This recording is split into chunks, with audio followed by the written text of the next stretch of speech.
Daniel was a successful businessman in the city. His company was growing fast. Money was coming in every day. He lived in a beautiful house. He drove luxury cars. People admired him. But Daniel had one big problem. He believed money was everything. He was always busy working. He rarely spent time with his family. He forgot his old friends. For Daniel, success only meant more money. Then one year, everything changed. The market suddenly crashed. Daniel's company started losing money. At first, he thought it was just a small problem, but the losses kept growing. Within months, his business collapsed. His bank accounts became empty. The house was taken by the bank. The cars were gone, and the people who once surrounded him slowly disappeared. The same people who called him brother and friend stopped answering his calls. Daniel realized something painful. They were never his real friends. One cold evening, Daniel sat alone on a park bench. No money, no home, no friends. He looked around and whispered to himself, "How did my life become like this?"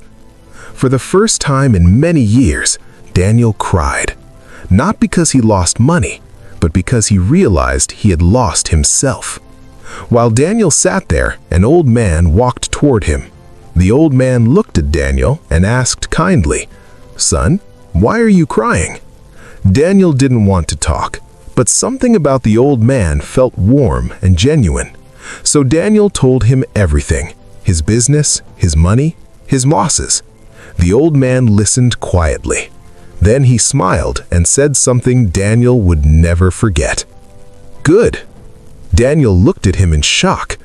"Good," he said. "I just told you I lost everything." The old man nodded. "Yes, and that is good."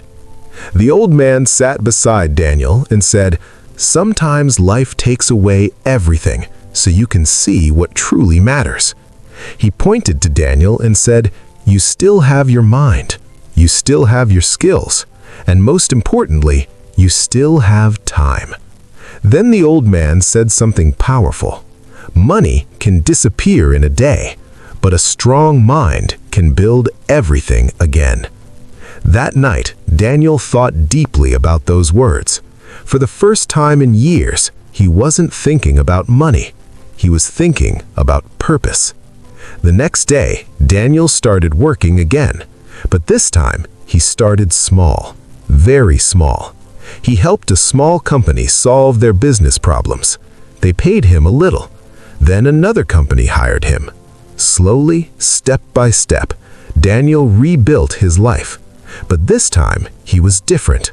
He valued people more than money. He spent time helping others succeed. Years later, Daniel became successful again, but now he understood something important. Losing everything was actually the moment that saved his life. Because sometimes, when life takes everything away from you, it is not destroying you, it is teaching you who you really are.